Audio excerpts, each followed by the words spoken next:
நண்பர்கள் அனைவருக்கும் வணக்கம். இன்னைக்கு செய்தி அப்படின்னு எடுத்துக்கிட்டாலே வங்கதேசத்தை தவிர்த்துட்டு நம்ம ஜியோ பாலிட்டிக்ஸ் பேச முடியாது. ஸோ அப்படிப்பட்ட ஒரு மிகப்பெரிய ஒரு பிரச்சனை, ஒரு பெரிய மாற்றம் நம்மளுடைய அண்டை நாடான வங்கதேசத்தில் ஏற்பட்டிருக்கு நண்பர்களே. புதிய இடைக்கால கவர்மெண்ட் வந்துருச்சு, ஃபார்ம் ஆயிடுச்சு. இருந்தாலும் அதை பற்றி பேசுவதற்கு நிறைய விஷயங்கள் இருக்கின்றன. மைனாரிட்டி பிரச்சனையிலிருந்து நிறையா இருக்குது. அது என்ன அப்படின்ற இந்த வீடியோவில் பார்த்துடலாம். அதற்கடுத்து உக்ரைன் ரஷ்யா போர் சம்பந்தமான ஒரு முக்கியமான விஷயத்தை நான் சொல்ல போகிறேன். போர் வேற ஒரு திசையை நோக்கி போய்கிட்டு இருக்கு. அதை பற்றி கண்டிப்பாக பேசி ஆகணும் நண்பர்களே. ஃபர்ஸ்ட் இந்த வங்கதேச செய்திக்கு நான் வர்றேன்.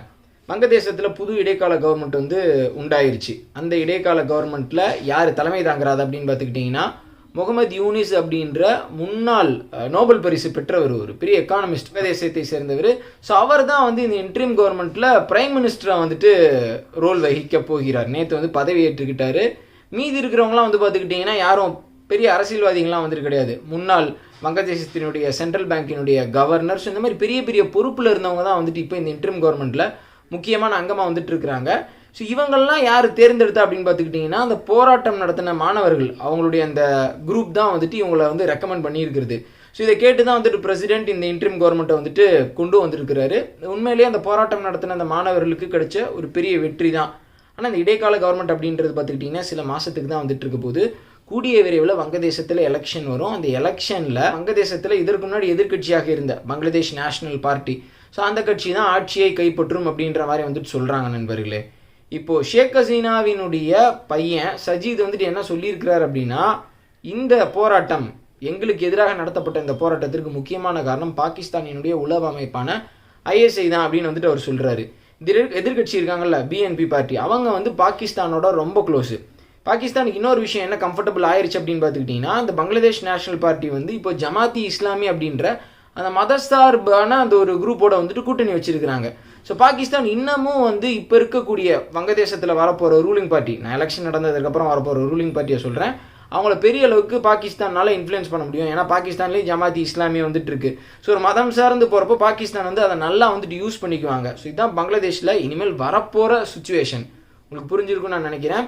இதற்கிடையில் வங்கதேசத்தில் பார்த்துக்கிட்டிங்கன்னா மிகப்பெரிய லெவலில் ஹிந்துக்களுக்கு எதிராக ஒரு வன்முறை தொடுக்கப்பட்டிருக்கு. பெரிய அளவுக்கு கொடூரமான தாக்குதல்கள் ஹிந்துக்கள் மீது தொடுக்கப்பட்டிருக்கு. இப்போ பிரைம் மினிஸ்டராக பதவியேற்றிருக்கக்கூடிய முகமது யூனிஸா என்ன சொல்லியிருக்கிறார் அப்படின்னா, வயலன்ஸ் எல்லாமே முடிவுக்கு வரணும்.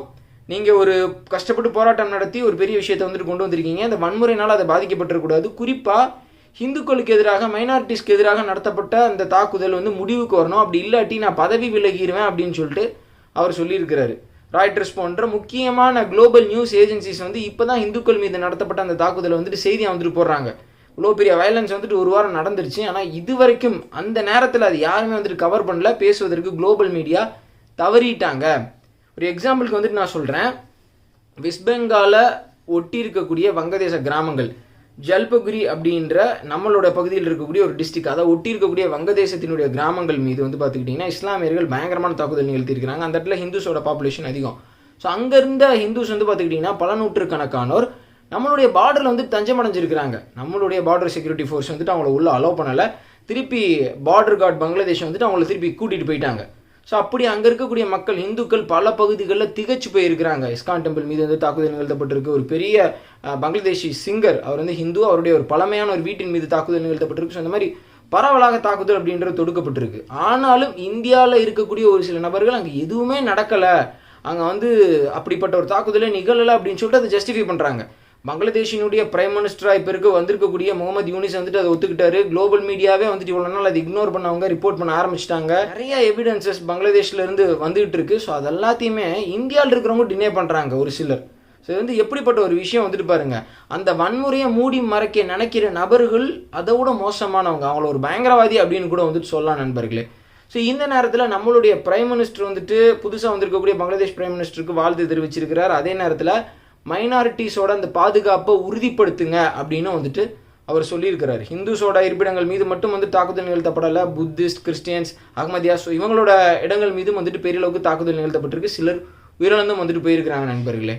நம்மளுடைய ஃபாரின் மினிஸ்ட்ரி என்ன சொல்லியிருக்கிறாங்க அப்படின்னா, நம்மளுடைய ஃபாரின் மினிஸ்ட்ரி ஸ்போக்ஸ் பர்சன் என்ன சொல்லியிருக்கிறார் அப்படின்னா, பங்களாதேஷில் நடந்து இருக்கக்கூடிய சுச்சுவேஷனை க்ளோஸாக மானிட்டர் பண்ணி இருக்கிறோம். குறிப்பாக பங்களாதேஷில் இருக்கக்கூடிய மைனாரிட்டிஸோட நிலைமை என்ன அப்படின்றது எல்லாத்தையுமே வாட்ச் பண்ணி இருக்கோம் அப்படின்னு அவர் சொல்லியிருக்கிறாரு.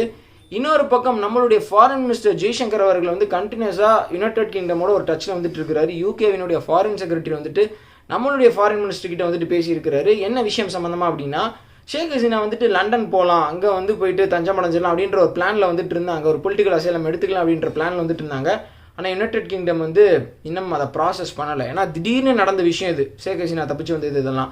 ஸோ ஷேக் ஹசீனா வந்துட்டு இங்கிலாந்து போவது சம்மந்தமாக இந்தியா வந்து பெரிய அளவுக்கு ஷேக் ஹசீனாக்காக வந்துட்டு பேசி வந்துட்டு இருக்கிறதா கூறப்படுது நண்பர்களே.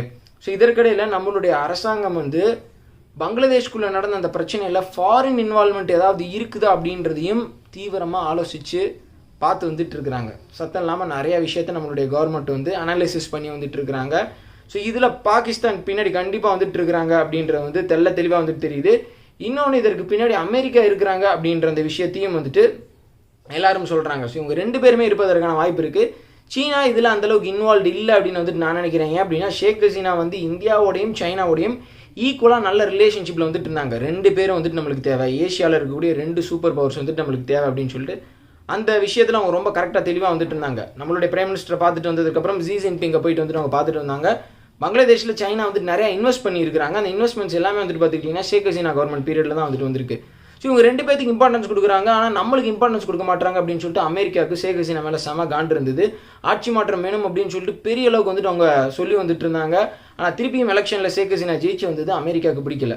பாகிஸ்தான் வந்து பார்த்துக்கிட்டிங்கன்னா அந்த நேரத்தில் அவங்களுக்கு ஃபேவரபுளாக கூட வேறு யாராவது கூட்டாளி இருக்கிறாங்களோ அவங்களோட வந்துட்டு சேர்ந்துக்குவாங்க. ஸோ அமெரிக்காவும் பாகிஸ்தானும் இணைஞ்சு இந்த வேலையை செஞ்சுருக்கிறாங்க அப்படின்னு வந்துட்டு நான் சொல்கிறேங்க.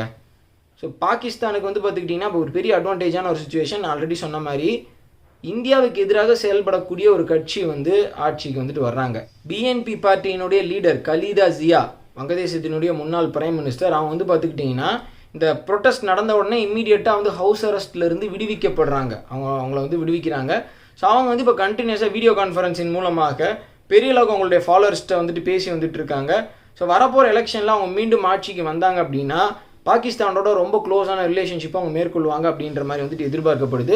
ஷேக் ஹசீனா வந்துட்டு பார்த்துக்கிட்டிங்கன்னா பாகிஸ்தானுக்கு அகெயின்ஸ்டான பாலிசியில் வந்துட்டு இருந்தவங்க. ஆல்ரெடி இதுக்கு முன்னாடி வீடியோவில் வந்துட்டு நான் சொல்லியிருக்கிறேன். 1971 பங்களாதேஷ் லிபரேஷன் வாருக்காக நீங்கள் வந்து எங்ககிட்ட பகிரங்க மன்னிப்பு கேட்கணும் அப்படின்னு சொல்லிட்டு ஷேக் ஹசீனா பாகிஸ்தான் கிட்ட வந்துட்டு சொன்னாங்க. இன்ன வரைக்கும் பாகிஸ்தான் அதற்கு வந்துட்டு மனப்பூர்வமாக ஒரு சாரி மன்னிச்சுக்கோங்க, எங்கள் மேலே தான் தப்பு அப்படின்ற வந்துட்டு சொல்லலை. அதனாலேயே இப்போ வரைக்கும் பாகிஸ்தானுக்கும் பங்களாதேஷ்க்கும் இடையில் இருக்கக்கூடிய அந்த ரிலேஷன்ஷிப் அப்படின்றது ரொம்ப ஒரு மாதிரி ஃப்ரிக்ஷனலாக முழுமை அடையாமல் வந்துட்டு இருந்தது. ஸோ இனிமேல் அடுத்து பிஎன்பி கட்சி வந்தது அப்படின்னா அது முழுமையடையும், பாகிஸ்தான் பங்களாதேஷ் ரிலேஷன்ஷிப் அடுத்த கட்டத்துக்கு போகும் அப்படின்னு பொலிட்டிக்கல் அனலிஸ்ட் எல்லாருமே வந்துட்டு பார்க்குறாங்க. பிஎன்பி கட்சி அடுத்த எலெக்ஷனில் ஜெயிச்சிச்சு அப்படின்னா ஐஎஸ்ஐனுடைய கை ஓங்கும் அப்படின்னு சொல்லிட்டு நான் நினைக்கிறேன் நண்பர்களே. ஸோ நம்மளுக்கு ஒரு பெரிய டாஸ்க் வந்துருக்கு பங்களாதேஷை பொறுத்த வரைக்கும். இப்போ வந்து ஒரு இடைக்கால கவர்மெண்ட் வந்துருச்சு அப்படின்னு சொல்லிட்டு நம்ம வந்து இதை பற்றி பேசாமல் விட்டுற முடியாது. இனிமேல் வரப்போகிற நாட்களில் ஹிந்துக்களுக்கு அகேன்ஸ்டான வயலன்ஸ் அப்படின்றதும் ஆங்காங்கே இருக்கும். இதற்கு முன்னாடி இந்த ஷேக் ஹசீனா கவர்மெண்ட், பட் அவங்க பீரியட்லேயே பெரிய வயலன்ஸ் அடிக்கடி ஹிந்துஸோட இடங்கள் மீது வந்துட்டு நிகழ்த்தப்பட்டது. இனி நினச்சி பார்க்குறப்போ ரொம்ப கஷ்டமாக வந்துட்டு இருக்கு. இந்திய அரசாங்கம் வங்கதேசத்தில் மைனாரிட்டிஸை ப்ரொடெக்ட் பண்ணுறதுக்கு துரிதமாக நடவடிக்கை எடுத்தாகணும். குளோபல் மீடியாவும் வந்துட்டு இதை பற்றி பெரிய அளவுக்கு பேசி ஆகணும். சரி, இப்போது அடுத்த முக்கியமான விஷயத்துக்கு வந்துட்டு நான் வர்றேன். என்ன அப்படின்னா உக்ரைன் ரஷ்யா போர். இப்போ உக்ரைன் வந்து இந்த செவ்வாய்க்கிழமை ஒரு மிகப்பெரிய ஒரு கவுண்டர் அஃபென்சிவ் வந்து பார்த்துக்கிட்டிங்கன்னா ரஷ்யா மீது தொடுத்துருக்குறாங்க. ரஷ்யாவினுடைய கர்ஸ்க் ரீஜியன் மீது வந்து பார்த்துக்கிட்டிங்கன்னா கிட்டத்தட்ட 1000க்கும் அதிகமான சோல்ஜர்ஸை வச்சு ஒரு மிகப்பெரிய தாக்குதலை வந்து நிகழ்த்தி இருக்கிறாங்க. அந்த கர்ஸ்க் ரீஜியனில் இருக்கக்கூடிய சுஜ்டா அப்படின்ற ஒரு இடத்த வந்து இப்போ உக்ரைன் கைப்பற்றி இருக்கிறாங்க. அங்கே பயங்கரமான ஒரு கன் ஃபைட் அப்படின்றது நிகழ்ந்து வந்துட்டு இருக்கு. இது வந்து பார்த்தீங்கன்னா ப்ராப்பர் ரஷ்யன் டெரிட்டரி. ரஷ்யாவுக்குள்ளே வந்து கிட்டத்தட்ட 10 மைல் உக்ரைன் வந்துட்டு இப்போ போயிருக்காங்க. இதற்கு முன்னாடி உக்ரைன் வந்து கவுண்டர் அஃபென்சிவ் ஆப்ரேஷன்லாம் நடத்தியிருக்காங்க, போன வருஷம்லாம் நடத்தியிருக்காங்க. ஆனால் இந்தளவுக்கு ஒரு பெரிய ஃபோர்ஸோட போனதில்லை, இந்தளவுக்கு ஒரு பெரிய ஆப்ரேஷன் வந்துட்டு நிகழ்த்தினதில்லை, இவ்வளவு டீப்பாக வந்துட்டு உக்ரைன் வந்து போனதில்லை. ரஷ்யாவுக்கு ஒரு மிகப்பெரிய ஒரு அடி இது அப்படின்னே வந்துட்டு சொல்லலாம். ரஷ்யாவுக்கு இது மிகப்பெரிய ஒரு அதிர்ச்சி அளிச்சிருக்கு. குறிப்பாக இந்த சுஸ்டா அப்படின்ற அந்த பகுதியை வந்து பார்த்துக்கிட்டிங்கன்னா ஒரு முக்கியமான கேஸ் டிரான்ஸ்போர்ட்டேஷன் ஹப். ஸோ அந்த இடத்துல இருந்து தான் உக்ரைன் வழியாக யூரோப்புக்கு எல்என்ஜி கேஸை வந்துட்டு ரஷ்யா ஷிப்மெண்ட் வந்துட்டு பண்ணுறாங்க. அந்த ஒரே வழியாக தான் வந்துட்டு ஷிப்மெண்ட் வந்துட்டு பண்ணிட்டு இருக்காங்க. ரஷ்யாவிலிருந்து எந்த வழியாக வருது அப்படின்னா சுஸ்டா அப்படின்ற அந்த நகரத்தின் வழியாகத்தான் வருது. பட் இப்போ அதை வந்து உக்ரைன் கைப்பற்றிட்டாங்க. இப்போ வந்து பார்த்துக்கிட்டிங்கன்னா அந்த நகரம், அதை சுற்றி இருக்கக்கூடிய அந்த ரஷ்யன் வில்லேஜஸ், இங்கே எல்லாத்துலேயுமே ஒரு பெரிய பேனிக். ரஷ்யாவுக்குள்ள வந்துட்டு ஜென்ரலாக உக்ரைன் வந்துட்டு தாக்குதல் நிகழ்த்திட்டாங்க, ட்ரோன் அட்டாக் நிகழ்த்திட்டாங்க, இந்த மாதிரி செய்தி தான் வந்துட்டு வரும். ஆனால் இப்போ பரவாயில்ல, எல்லாரும் என்ன அங்கே இருக்கக்கூடிய மக்கள் பேசுகிறாங்க அப்படின்னா உக்ரைன் உள்ளே வந்துட்டாங்க, உக்ரைன் இடத்த பிடிச்சிட்டாங்க அப்படின்ற மாதிரி பேச ஆரம்பிச்சிட்டாங்க. ஸோ ஒரு பெரிய பீதி அப்படின்றது கர்ஸ்க் ரீஜியனை பற்றி இருக்குது அப்படின்னு வந்துட்டு சொல்லலாம். ஸோ இந்த நேரத்தில் புட்டின் வந்துட்டு என்ன சொல்லியிருக்கிறார் அப்படின்னா, இந்த நேரத்தில் நீங்கள் வந்து உங்களுடைய கரேஜை, உங்களுடைய வீரத்தை வந்துட்டு வெளிப்படுத்தணும் அப்படின்ற மாதிரி வந்துட்டு பேசியிருக்கிறாரு. இன்னொரு பக்கம் ஜெலன்ஸ்கி என்ன சொல்லியிருக்கிறார் அப்படின்னா, ஒரு இன்வேஷன் அப்படின்றது எப்படி இருக்கும், அதனால் வரக்கூடிய பாதிப்பு என்ன அப்படின்றத வந்துட்டு ரஷ்யா உணர்ந்திருக்கிறாங்க கொஞ்சம் அப்படின்னு நான் நினைக்கிறேன் அப்படின்ற மாதிரி சொல்லியிருக்கிறாரு. அது மட்டும் இல்லாமல் சர்ப்ரைஸ் பண்ணுறதுனா என்ன அப்படின்றது உக்ரைனுக்கு நல்லாவே வந்துட்டு தெரியும் அப்படின்னு சொல்லியிருக்கிறாரு. பட் உக்ரைன் டேரெக்டாக இந்த விஷயத்தை நாங்கள் தான் பண்ணோம் அப்படின்னு சொல்லிட்டு இதை கோடிட்டு எதுவும் வந்துட்டு சொல்லலை, அப்படியே இன்டெரக்டாக வந்துட்டு பேசுகிறாங்க. ரஷ்யா என்ன சொல்லியிருக்கிறாங்க அப்படின்னா, உக்ரைனினுடைய அந்த அட்வான்ஸ்மெண்ட்டை நாங்கள் ஸ்டாப் பண்ணிட்டோம், இப்போ வந்து அவங்க இன்னமும் முன்னேறி வரல, அந்த இடத்துலேருந்து அவங்கள வந்துட்டு நாங்கள் விரட்டி அடிப்பதற்கான எல்லா வேலைகளுமே ஈடுபட்டு வந்துட்டு இருக்கிறோம் அப்படின்னு சொல்லிட்டு ரஷ்யா சொல்லியிருக்கிறாங்க. ஆனாலும் ரஷ்யா ஆதரவு டெலகிராம் அக்கௌண்ட்ஸ் இருக்கும்ல, இந்த வாரம் வந்துட்டு க்ளோஸாக அப்சர்வ் பண்ணுறவங்க இருக்காங்கல்ல, அவங்க சொல்கிறாங்க அந்த பகுதியிலிருந்து டிஸ்பர்ஸ் ஆகி இன்னும் பல பகுதிகளுக்குள்ளே வந்துட்டு உக்ரைனுடைய ஃபோர்ஸஸ் நுழைய முற்பட்டு வந்துட்டு இருக்கிறாங்க. கிட்டத்தட்ட 2 பிரிகேடு வந்துட்டு உள்ளே வந்துட்டாங்க, டேங்க்ஸோட கவசம் பொருந்திய வாகனங்களோட உள்ளே வந்துட்டாங்க அப்படின்ற மாதிரி சொல்கிறாங்க. ஸோ ரஷ்யாவினுடைய டிஃபென்சஸ் வந்து போர் இல்லாத பகுதிகளில் எந்த அளவுக்கு வீக்காக இருக்குது அப்படின்றது இதன் மூலமாகவே தெளிவாக வந்துட்டு தெரியுது நண்பர்களே. ஆனால் உக்ரைனில் இருக்கக்கூடிய மிலிட்ரி அனலிஸ்ட், இன்னும் ஒரு சில நிபுணர்கள்லாம் என்ன சொல்கிறாங்க அப்படின்னா, உக்ரைன் எதுக்கு இவ்வளோ ரிஸ்கியான ஒரு விஷயத்தை வந்துட்டு மேற்கொண்டிருக்கிறாங்க, அந்த இடத்துக்குள்ளே அவங்க என்ன தான் போனாலும் ரஷ்யா திருப்பி அதை கைப்பற்றிடுவாங்க. உக்ரைன் கிட்ட போதுமான மேன் பவர் இல்லை, அதை மெயின்டைன் பண்ணுறதுக்கு, சஸ்டெயின் பண்ணுவதற்கு போதுமான மேன் பவர் இல்லை. அது மட்டும் இல்லாமல் இப்போ ரஷ்யா வந்து டொனஸ்க் பகுதியில் இன்னொரு வில்லேஜே நேற்று நைட் வந்துட்டு கைப்பற்றி இருக்கிறாங்க, அங்கே பெரிய ப்ரெஷரை வந்துட்டு போட்டு வந்துட்டு இருக்காங்க, அங்கேயே உக்ரைன் ஆர்மி வந்துட்டு ஓவர் ஸ்ட்ரெச்சாக வந்துட்டு இருக்கிறாங்க. ஸோ அதை வந்து உக்ரைன் ஃபோக்கஸ் பண்ணணும். உக்ரைன் புத்திசாலித்தனமாக வேற ஒரு இடத்துல அடித்தா ரஷ்யாவோட ரிசோர்ஸஸ் வந்து அந்த பக்கம் போயிடும், அவங்களோட இடத்த காப்பாற்ற ஓடி வருவாங்க. ஸோ அதனால நம்மளுக்கு கொஞ்சம் ஒரு இடம் ஃப்ரீ ஆகும் அப்படின்ற மாதிரி நினச்சிட்டு உக்ரைன் வந்துட்டு ஒரு டாக்டிக்கை பண்ணுறாங்க. ஆனால் ரஷ்யா கிட்ட பெரிய ஃபோர்ஸ் வந்துட்டு இருக்கு, இதனாலலாம் ரஷ்யா வீக் ஆகிட மாட்டாங்க. ஒரு இடத்துல ஒரு விஷயத்தை பண்ணுறதுனால ரஷ்யா அப்படியே வந்து பின்னாடி போயிட மாட்டாங்க அப்படின்ற மாதிரி இன்னும் ஒரு சில இண்டிபெண்டன்ட் எக்ஸ்பர்ட்ஸ் வந்துட்டு சொல்கிறாங்க. ஸோ நானும் இதுதான் வந்துட்டு நினைக்கிறேன். என்னன்னா, உக்ரைன் எடுத்திருக்கக்கூடிய ஒரு முடிவு ஒரு காஸ்ட்லியான ஒரு நடவடிக்கை. ஸோ உக்ரைன் ஆல்ரெடி வந்துட்டு அம்யூனிஷன் பத்தலை, இது பத்தலை, அது பத்தலை, டொனஸ்கில் வந்துட்டு ஒரு சில இடங்களை இழந்து வந்துட்டு இருக்கிறோம் அப்படி இப்படின்னு பேசிக்கிட்டு இருக்கிறாங்க. ஸோ இந்த நேரத்தில் வேற ஒரு ஃப்ரண்ட் லைன் அவங்க ஓப்பன் பண்ணிட்டாங்கன்னா, நாளைக்கு அதை மெயின்டைன் பண்ண முடியலை அப்படின்னா அது உக்ரைனுக்கே ஒரு பெரிய தலைவலியாக போய் முடியும் அப்படின்னு வந்துட்டு சொல்லலாம்.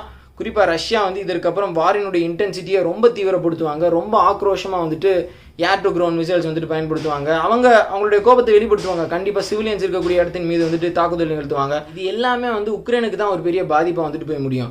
ஜெலன்ஸ்கி வந்து ரொம்ப ஆக்ரோஷமாக ரஷ்யாவை 1-to-1 நம்ம எதிர்த்து நிற்கிறோம், நம்ம வந்து ஒரு பெரிய வேர்ல்ட் லீடர் அப்படின்ற மாதிரி ஒரு மனசில் ஒரு விஷயத்தை ஏற்படுத்திக்கிற தவறான முடிவுகளையும் வந்துட்டு அவர் எடுக்கிறார் அப்படின்ற மாதிரி வந்துட்டு தோணுது.